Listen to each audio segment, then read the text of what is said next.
কক্সবাজারের মহেশখালী সোনাদিয়া দ্বীপে অবৈধ মৎস্য ঘের উচ্ছেদ যৌথ অভিযান পরিচালনা করেছেন উপজেলা প্রশাসন, নৌবাহিনী, পুলিশ ও বন বিভাগ।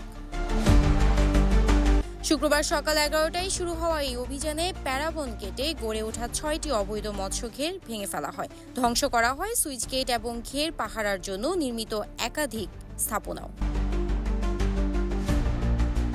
পরিবেশ এবং বন বিভাগের যে সমস্ত সম্পত্তি আছে যেগুলো আমাদের অস্তিত্বের সাথে জড়িত, সেই সমস্ত অঞ্চলসমূহে অবৈধ দখলদার অথবা অবৈধভাবে গাছ কাটা এই ধরনের কার্যক্রমের ক্ষেত্রে আমাদের বাংলাদেশ নৌবাহিনীর অবস্থান একেবারেই জিরো টলারেন্স।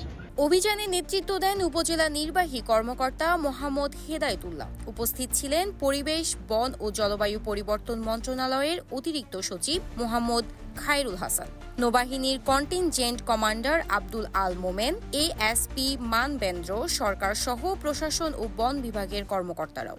সকাল থেকে আমরা মহেশখালীর গটিবাঙ্গা, তারপর সোনাদিয়া সহ আশেপাশের এলাকাসমূহে যেসব জায়গায় অবৈধভাবে চিংড়ি ঘের নির্মাণ করা হয়েছে এবং অবৈধ দখল করা হয়েছে সেসব জায়গায় বেশ কিছু অভিযান পরিচালনা করেছি। সোনাদিয়া এবং গটিবাঙ্গা থেকে শুরু করে মহেশখালীর জীববৈচিত্র্যকে আগের অবস্থায় ফিরে দেওয়ার জন্য মন্ত্রণালয় থেকে যা করার সকল উদ্যোগী নেওয়া হচ্ছে।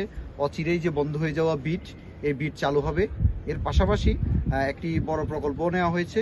সেই প্রকল্পের মাধ্যমে মহেশখালীর এখানে নতুনভাবে বনায়ন এবং এখানে যে অবৈধ দখল সেগুলো উচ্ছেদ করা হবে। আমি যেটা দেখলাম এখানে সবারই একটা কালেকটিভ প্রেজেন্স দরকার, এটা খুব ইম্পর্টেন্ট। আমি আশা করি যে বন বিভাগ অচিরে তাদের বিট চালু করবে এবং আমি এ ব্যাপারে আমার পক্ষ থেকে যথেষ্ট চেষ্টা করবো এবং আমাদের উপজেলা প্রশাসন আপনারা যারা আছেন সবাই সমালোচনার কাজ করবেন। বিশ্বাস করি কোনো সমস্যা শুরুর আগে যদি আমরা ডিটেক্ট করতে পারি, ওইটা যদি সলভ করে ফেলি তাহলে ভবিষ্যতে বড় সমস্যা হবে না।